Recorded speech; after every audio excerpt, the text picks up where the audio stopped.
Las leyes en todo tipo de culturas validan lo que es bueno y lo que es malo. Si algo por ley está prohibido, entonces yo entiendo que eso es malo. Si algo por ley está permitido, yo entiendo que eso es bueno. Eso es el mensaje que uno le transmite a través de una ley a la sociedad, a los pueblos.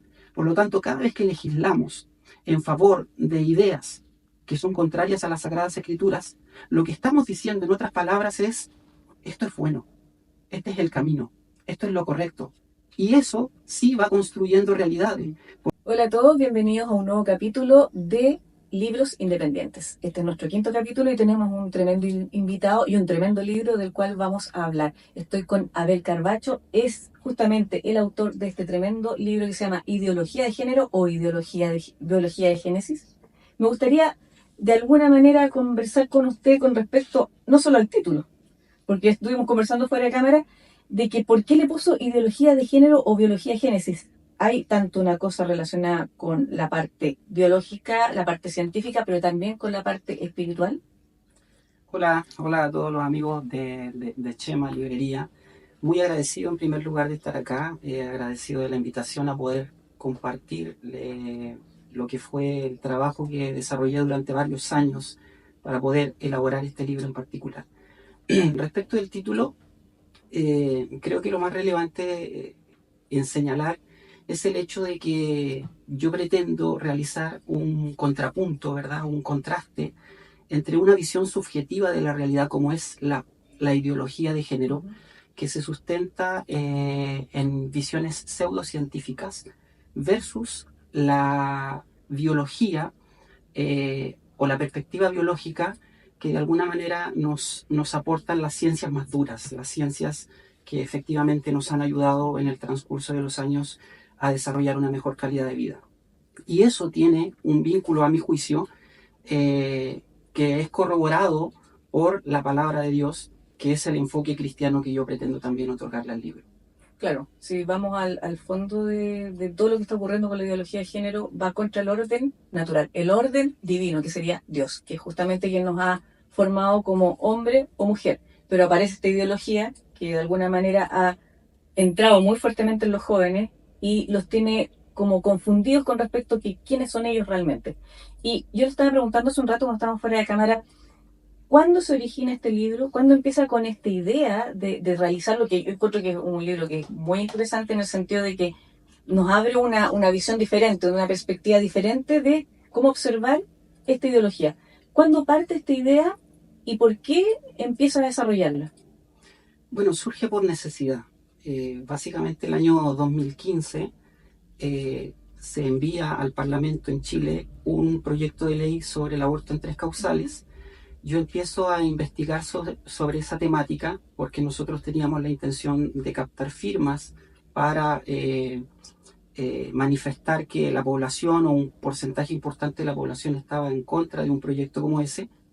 Y en ese contexto, buscando información sobre el aborto, me encuentro con este concepto de género que era novedoso para mí. Hasta ese momento yo conocía el género en términos de masculino, femenino, Claro. y me encuentro con este concepto mucho más amplio, esta construcción cultural, como se le autodefine, y empiezo a investigar y a buscar literatura cristiana, que es digamos, el centro de mi acción, de mi vida, y no encuentro contenido sobre esta materia, y eso me obliga a empezar a indagar, a buscar mayor información, y bueno, frente a la ausencia de material, me propuse construir el material que fuera útil como una herramienta para nuestras comunidades de fe.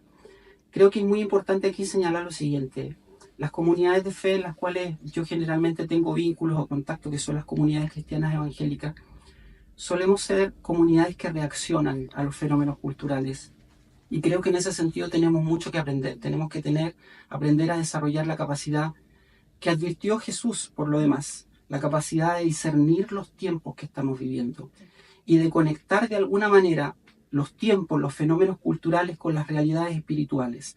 Eso no ocurre, y eso no ocurre a mi juicio, porque hay una concepción teológica basada en el dualismo platónico, que hace esta separación o esta división entre el mundo, entre comillas, secular o material, y el mundo espiritual.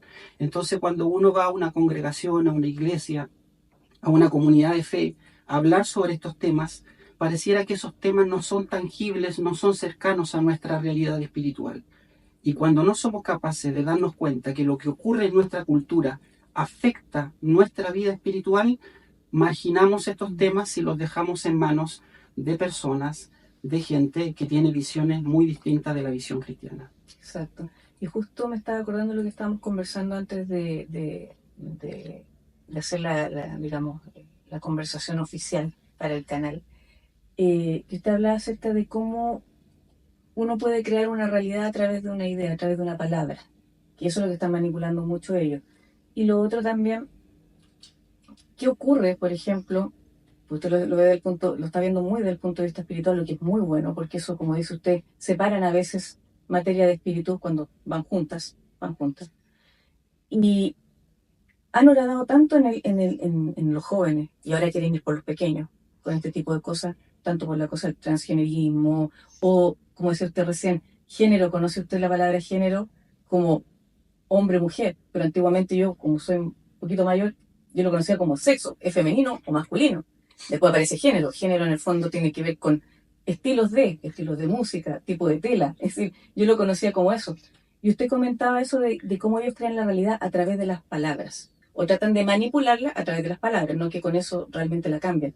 Entonces, en ese trayecto, cuando usted estaba estudiando todo esto a partir de esos años, ¿cómo fue derivando, por ejemplo, de pasar del estudio del aborto a lo que tiene que ver con la ideología de género? ¿Qué le gatilló en ese momento de tengo que hablar acerca de esto? Vi que era un fenómeno, una realidad cultural que estaba permeando las sociedades del mundo, occidental básicamente, y que era algo que estaba próximo a estallar en nuestro país. El tema de las palabras es súper importante, súper relevante. Las palabras efectivamente construyen realidades. Eso nos lo dice la propia escritura. De hecho, Dios mismo construyó el mundo a partir de la palabra. Pero lo tergiversan ellos, ahí está la diferencia. Sí, el punto es cómo usamos las palabras. Y yo creo que ahí también tenemos nosotros, como comunidades de fe, una lección que aprender. El lenguaje que utiliza el mundo cristiano sobre la sexualidad es un lenguaje oscuro. Yo soy súper autocrítico de nuestras visiones o de la forma en que expresamos nuestras verdades. Y cuando digo que es un lenguaje oscuro, el lenguaje de la sexualidad, es que se ve como algo negativo, algo sucio, algo tabú, algo de lo que no se habla, no se conversa. Y si nosotros le preguntáramos a personas que no son creyentes o no son cristianas, qué piensa el mundo cristiano sobre la sexualidad, seguramente ellos sabrían muy bien decirnos qué es lo que está prohibido, pero no sabrían decirnos qué es lo que está permitido. Y eso tiene que ver con una responsabilidad nuestra, que hemos transmitido un mensaje negativo. Antiguamente, yo no sé si los auditores, los lectores o la gente que ve a Chema conocen esta realidad, pero antiguamente, cuando había una fotografía, la fotografía tenía un negativo, ¿sí?, que uno tenía que llevar a una tienda en particular, y esa tienda revelaba la fotografía en los colores respectivos. Claro. Creo que sobre sexualidad, nosotros como mundo cristiano generalmente hemos trabajado con el negativo. Y entonces hemos dicho mucho y hemos insistido mucho en esto no se puede, esto está prohibido, esto es negativo, esto está mal. Pero hemos dicho muy poco de todo lo que la Biblia sí dice en relación a la sexualidad y a la riqueza que en ella hay. De hecho, es más, hay un libro particular que es el libro El Cantar de los Cantares, que es un libro con una connotación, entre comillas, sexual súper profunda y que utiliza la sexualidad como una metáfora para revelar la relación entre Dios y el mundo. Si ese libro lo tomara alguna persona que nunca ha leído la Biblia, que nunca ha conocido el mundo cristiano, podría perfectamente asumir que es un libro, entre comillas, secular. Claro. Pero no lo es. No lo es porque para Dios la sexualidad sí es algo importante. Y la forma en que nosotros lo hemos expresado al mundo como comunidades de fe, creo que ha sido un poquito equivocada y tenemos que mejorar en eso. Mejorar cómo nuestro lenguaje va construyendo una realidad en el subconsciente de las personas, en el sentido de manifestar que la sexualidad, desde una cosmovisión bíblica, es el mejor plan existente para el individuo y para la familia. Igual yo ahí tenía, porque le decía yo que lo del lenguaje crea realidades, pero en un momento, claro, yo como que dije que uno no puede cambiar la realidad, porque una cosa es lo que Dios creó de manera perfecta y otra es lo que nosotros los humanos hacemos con el lenguaje para, en algunos casos, manipular. En este caso, lo que están haciendo la gente que está manipulando a los niños, que está moviendo la ideología de género, es utilizar el lenguaje, pero de manera negativa. En el caso que usted está viendo ahora, que hay ciertas cosas que no se tocan, son tabú, dice. Se está viendo también de alguna manera negativa, quizás porque no se ha ocupado el lenguaje correcto para poder transmitirlo. ¿Ha visto alguna forma en cómo quizás se le podría entregar esa información a los más jóvenes, a las familias, a las parejas? Sí, bueno, reitero sobre el punto. Considero que hemos utilizado un lenguaje un poco oscuro sobre la sexualidad cuando la sexualidad es un aspecto maravilloso de la vida humana. Tenemos que hablar más de esa maravilla. Tenemos que rescatar esa maravilla que está expresada en las Sagradas Escrituras, en la Biblia, rescatarla y traducirla de tal forma que los jóvenes puedan entender que esa propuesta de amor expresada en la sexualidad es una propuesta que satisface las necesidades más profundas que ellos tienen, porque al fin y al cabo, un chico que desarrolla una vida sexual libertina, lo que está buscando en lo más profundo de su alma es amor, aceptación y respeto. Claro. Y ese amor y esa aceptación y ese respeto no se encuentra fuera de otros parámetros que no sean los que Dios ha establecido para la sexualidad humana. Consulta. Dentro del libro va a parte de ese tema en alguno de los capítulos, y lo otro, ¿qué es lo que puede encontrar acá la gente cuando lea el libro? ¿Cuáles son los puntos principales que usted les podría indicar? El libro está diseñado como un manual sobre la ideología de género que tiene muchas aristas que de alguna manera se expresa de muchas formas, tanto en sentidos políticos, en sentidos sociales, culturales, religiosos. Y el libro está diseñado de tal forma que el lector puede acudir a él y de acuerdo al capítulo de su interés puede darle una lectura a lo que le interesa. Por ejemplo, hay un capítulo dedicado exclusivamente al aspecto bíblico-teológico, a saber qué dice la Biblia sobre este asunto. Entonces, si el interés del lector es ese, puede definitivamente ir a ese capítulo que se llama tal cual que dice la Biblia. Si el lector está interesado en los aspectos científicos del contenido, saber qué dice la ciencia, qué dicen las ciencias biológicas, la filosofía, la cultura, con autores validados, también puede recurrir a eso. Así que es un libro que va a permitirle al lector tener amplias herramientas para comprender este fenómeno y para hacer defensa o apologética de su fe y de sus creencias. ¿Sabes que me gustó cómo está puesto acá la instrucción de los capítulos? No la había visto nunca. Es como si fuera una especie de ovillo, ¿o no? Como que estuvieran desenredando el hilo. Y me acordé también del hilo de Ariadna, no sé por qué, así como que buscaran el laberinto del Minotauro, una cosa salió del laberinto del Minotauro. Y está muy bonita la distribución, además que ahí dice, permiso, si me permite, ¿los puedo enumerar? Sí, por supuesto. Pues, por ejemplo, acá dice, uno dice, todo es cuestión de puntos de vista. Después, el diseño divino, ni machismo ni feminismo. ¿Cómo hemos llegado hasta aquí? La manipulación de las masas, ideología al servicio del nuevo orden mundial. ¿Qué es la ideología de género? ¿Qué dice la ciencia? No es ideología, es biología. ¿Qué dice la Biblia? Sexualidad sin afectividad, daños colaterales. Es decir, lo aborda de muchos puntos que les puede interesar a todo tipo de personas, transversalmente. Es decir, alguien que le interesa por parte de la fe, lo va a ver por ese punto de vista. El que le interesa la parte de ideología, también lo va a ver por ese punto de vista. Y el que esté metido en ideología o en manipulación también de masas, también lo puede ver de un punto de vista. Entonces, esto va dirigido a un público más o menos de qué rango de edad y, como dice usted bien, transversal. Es transversal, claro. Literalmente. En ese sentido, está pensado para todo tipo de población. Puede leerlo el joven que está interesado en explorar su propia sexualidad, porque hay contenido que va a ayudarle a descubrir el diseño original. Puede leerlo el líder de jóvenes, de grupos juveniles que necesita nutrir a sus jóvenes en identidad, puede leerlo. puede leerlo el joven universitario que está tan expuesto a la batalla cultural en las universidades y necesita hacer defensa de su fe, de sus convicciones religiosas, puede leerlo. Puede leerlo el padre que está viendo con preocupación cómo su hijo de alguna manera está abrazando estas ideologías y no sabe cómo abordar el tema, puede leerlo. Puede leerlo el pastor que necesita alimentar a una congregación, puede leerlo. Puede leerlo el profesor que necesita educar a sus estudiantes y hacerlo desde una cosmovisión valórica cristiana, pero con fundamentos científicos, puede leerlo. Es transversal, así que yo les invito a poder nutrirse de este contenido.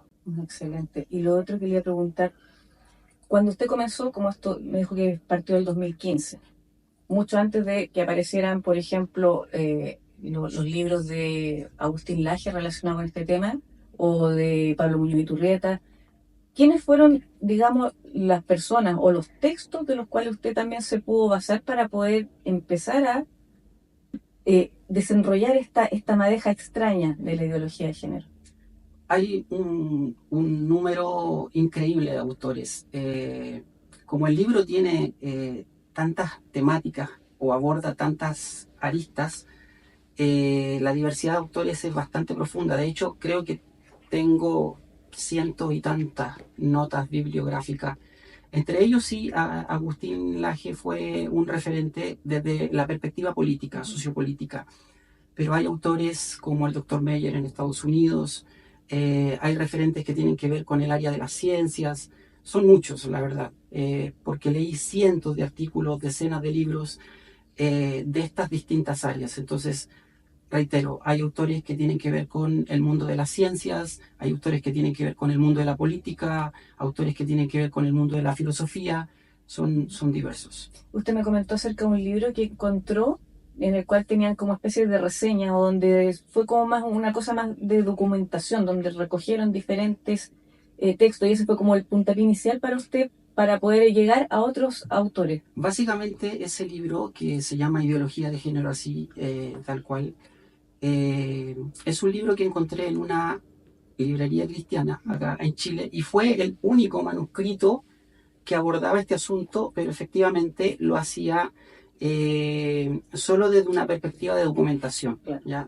Recopilaba artículos, noticias sobre la materia, pero no profundizaba en el análisis conceptual de esos términos.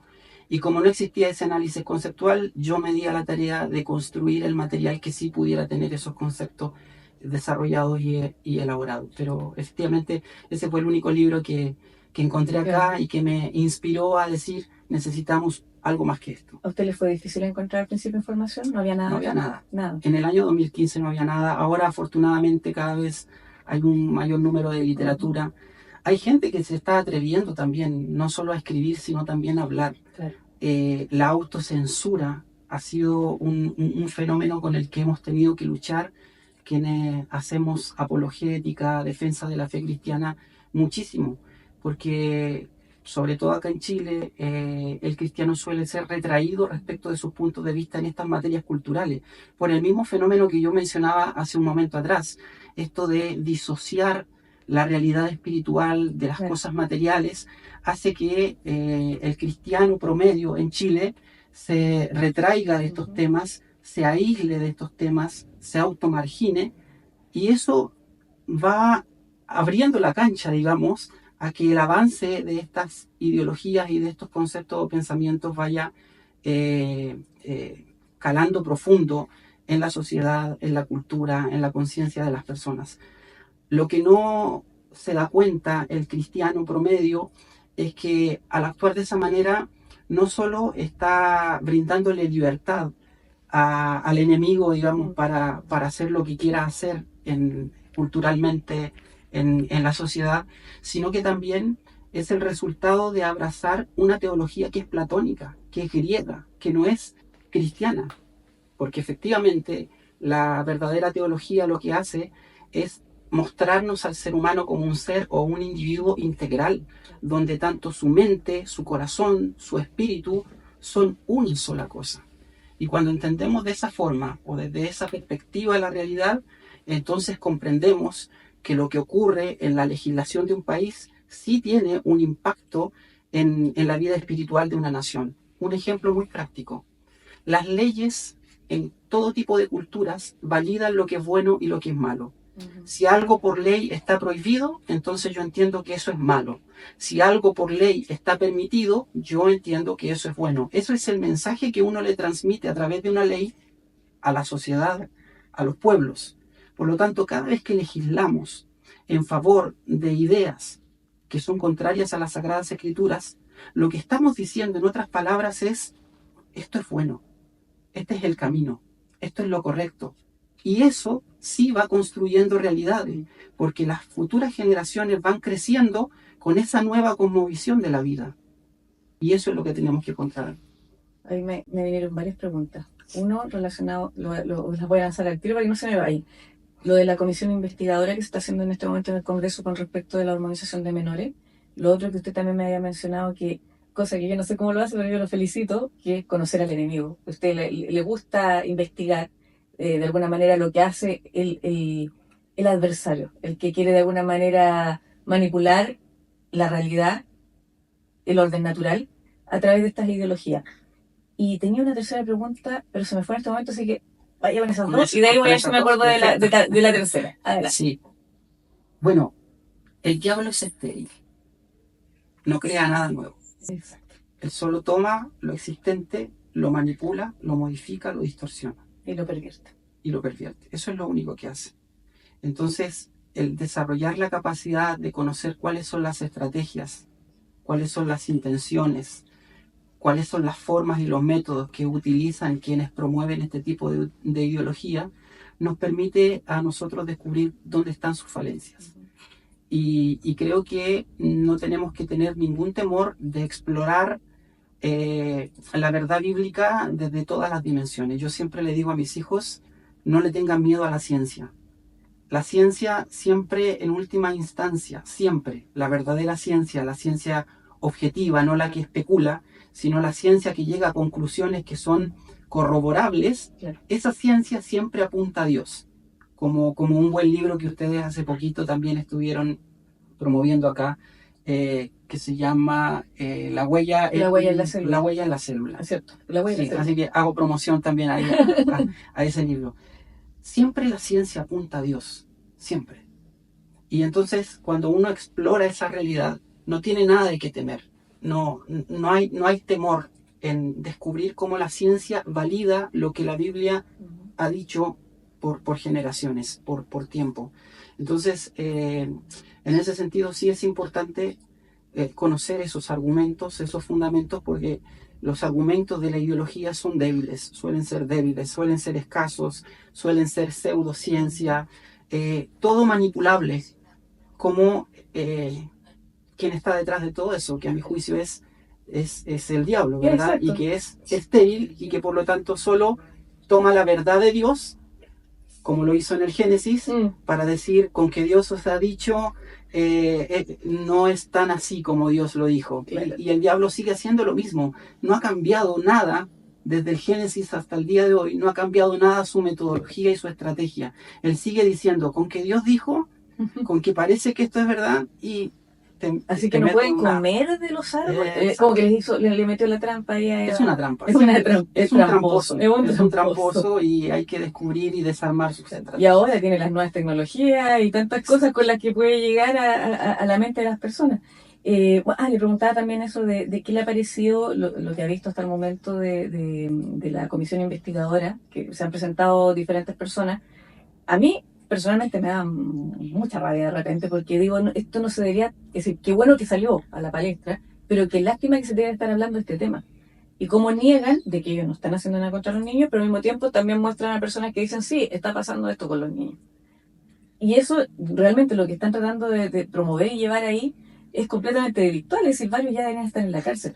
Pero ¿qué le ha parecido la presentación de varias personas que se han atrevido, como el caso que le comentaba yo justamente de Santiago Almazar, que él se presentó allá y él, bueno, también es autor de un libro que le pueden encontrar acá en Chema, que es muy bueno. ¿Qué le ha parecido la presentación de él y de otras personas que están contra toda esta ideología que está buscando hormonar a los niños en nuestro país? Me parece, en primer lugar, que genial que existan personas que han vivido en primera persona, valga la redundancia, la experiencia de la transición y que al mismo tiempo tengan las ideas claras respecto de los daños colaterales que esto puede generar en la vida de los niños. Creo que sus exposiciones son geniales simplemente porque están basadas en argumentación científica objetiva, ¿ya? Y son incontrarrestables precisamente por lo mismo. De hecho, si uno no solo escucha a estos expositores, sino que escucha el panel completo de expositores, tanto aquellos que defienden estas prácticas, en el caso del Ministerio de Salud que ha hecho esa defensa, se da cuenta que después de que ellos exponen, nunca abordan lo que ellos han expuesto en términos explícitos porque saben que no tienen nada que decir respecto de esos argumentos. O sea, simplemente tratan de hacer una nueva defensa o de reconstruir la defensa de sus ideas, de su programa, pero no argumentando en contra de lo que ha dicho Santiago, de lo que han dicho los expositores allí, porque no pueden, simplemente porque no pueden contrarrestar la fuerza de esos argumentos. Ahora, nosotros conversábamos hace un momento, y creo que lo dije al principio, yo soy súper autocrítico de mi comunidad de fe. Y en este sentido, cuando hablamos de cómo estas ideologías avanzan tratando de captar la mente y el corazón de los niños, a mí me resulta también preocupante que al respecto nosotros como comunidades hagamos poco. Y quiero expresarlo de la siguiente manera. Somos muy buenos de pronto para defender y levantar banderas que yo comparto, como por ejemplo con mis hijos no te metas. Es una bandera que yo comparto. Pero sería infructuoso e inútil que nosotros levantáramos esa bandera si al mismo tiempo no nos hacemos cargo de la educación sexual de nuestros hijos. Es por un lado decir, no te metas con mis hijos, que yo tampoco me meto con ellos. Y creo que en eso tenemos mucho que aprender, tenemos que cambiar. Por eso tenemos que nutrirnos, informarnos, documentarnos, acceder a una librería como esta que tiene una cantidad de material impresionante para poder formarnos y poder transmitir a nuestros hijos la verdad en la que creemos con argumentos sólidos. De hecho, esta estrategia que ellos utilizan de llegar a los niños a través del fenómeno de la transición, como es esto que estamos discutiendo, o a través de las escuelas, a través de la educación sexual integral.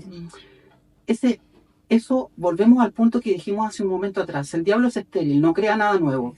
¿Y eso de dónde lo aprendió el enemigo? ¿De dónde sacaron esa estrategia? Cuando la Biblia dice en Proverbios, instruye al niño en su camino, y aun cuando fuere viejo no se apartará de él.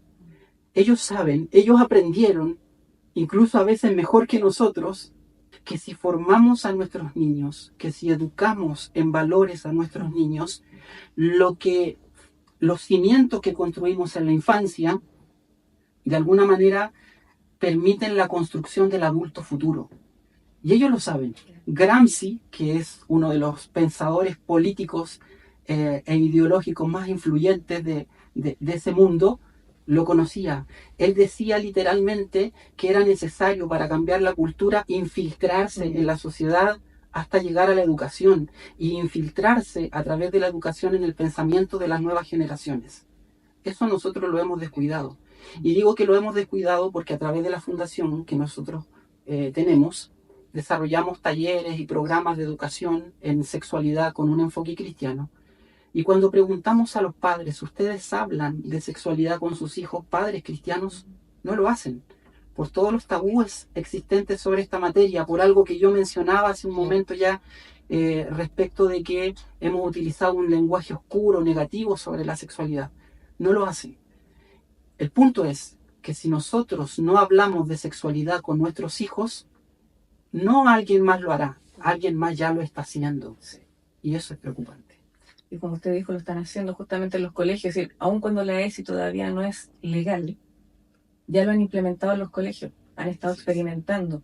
Y con todo esto de que quieren la autonomía progresiva de los niños, en el fondo, como usted bien dice, se meten con la familia, desestructuran la familia, ponen a padres contra madres, a los hijos contra los padres, y al final el Estado se quiere hacer cargo de ellos para manipularlo, tal cual como en las distopías que hemos leído en algún momento, como 1984 o Un Mundo Feliz. Pero en este caso sería una mezcla de las dos, porque estamos sometidos a una especie de tiranía que nos tiene que decir que nos dice que podemos pensar, qué monumentos podemos tener o no tener, qué festividades podemos o no celebrar, en qué podemos creer, y lo mismo también cómo tiene que ser tu sexualidad. Y como bien dice usted, van por los niños y lamentablemente quizás los padres no están conversando con ellos ni los están blindando como debería ser para evitar de que en el colegio les laven el cerebro. Y yo creo que sería bueno que muchos papás leyeran este libro para tener justamente las herramientas, como usted dice, para así defenderlo y evitar obviamente de que hagan una ley y hagan la trampa. Porque no todas las leyes hechas por nosotros los humanos son buenas. En este momento están ocupando las leyes para implementar cosas que son terribles para la familia y para los niños. Sí, efectivamente. Es interesante el fenómeno que se da de cómo el Estado pretende intrometerse en asuntos que son netamente familiares. Y generalmente la defensa que se hace de esa argumentación es que vivimos en un país que es laico. Entonces, esto de la separación de la Iglesia del Estado parece que no lo entienden mucho, porque la separación de Iglesia y Estado implica que la Iglesia no se mete en asuntos de contingencia de Estado, pero el Estado tampoco se debe meter en asuntos que tienen que ver con la familia. Especialmente entonces, los más íntimos. Claro, utilizan ese eslogan a beneficio propio, pero no son justos en su definición. Entonces, ese fenómeno es bastante interesante. Y para terminar, dígame 4 puntos o 3 puntos importantes por los cuales las personas deberían comprar este libro y leerlo. En primer lugar, y quizá uno de los más importantes, porque si bien es cierto, es un libro con una cosmovisión cristiana, se van a sorprender de que no es un libro legalista. Es un libro que tiene una actitud de apertura hacia la persona que sufre una desorientación, que tiene problemas para encontrarse a sí mismo, que tiene dificultades para reconocer su verdadera identidad. Porque creo que como comunidades de fe tenemos que ser capaces de construir puentes, incluso con el mundo LGBT. Hay una hermosa historia en la Biblia que relata la experiencia de un pequeño hombre llamado Zaqueo, que tiene dificultades para ver a Jesús. Él era bajo de estatura, y dice la historia bíblica que se subió a un árbol para poder contemplarlo porque le resultaba interesante el fenómeno que generaba Jesús, quería conocerlo. Y cuando Jesús pasa por debajo del árbol, lo llama, Zaqueo desciende, tiene un encuentro personal con Jesús y luego van a su casa. Si yo preguntara por qué Zaqueo no podía ver a Jesús, probablemente la mayoría de la gente respondería, los que conocen la historia, me dirijo al mundo cristiano, dirían porque era pequeño, porque era bajo de estatura. Pero resulta que cuando descendió estuvo frente a Jesús, con la misma estatura que tenía estando arriba del árbol. Entonces el problema no era su estatura, el problema era que la multitud, la comparsa que iba alrededor de Jesús, no le permitían verlo ni tener acceso a él. Y yo hago una metáfora de eso. Creo que a veces las comunidades de fe nos apropiamos tanto de Jesús que no permitimos que personas con profundas necesidades y carencias afectivas, emocionales, espirituales, tengan un encuentro con el Maestro. Entonces, nos transformamos en un muro y no en un puente. Y este libro no pretende ser un muro para nadie de la comunidad, para ningún padre que tiene preocupación por lo que está ocurriendo dentro del corazón o la mente de su hijo. Este libro pretende ser un puente que permita conectar la verdad desde la gracia, desde la misericordia. Entonces, las personas que estén interesadas en conocer la verdad sin sesgos ideológicos, sino la verdad desde el razonamiento científico, pero al mismo tiempo desde el amor, puede leer este libro con toda facilidad. La misericordia y la verdad hacen libres al ser humano. Y esa es el centro y el corazón de este libro que he tenido la oportunidad de escribir. Maravilloso lo que ha dicho para finalizar. Y les recomiendo, por favor, compren Ideología de Género o Biología de Génesis, una mirada cristiana a la identidad sexual de las personas. Lo van a encontrar acá en Chema Librería. Muchas gracias, Abel. Gracias a ustedes.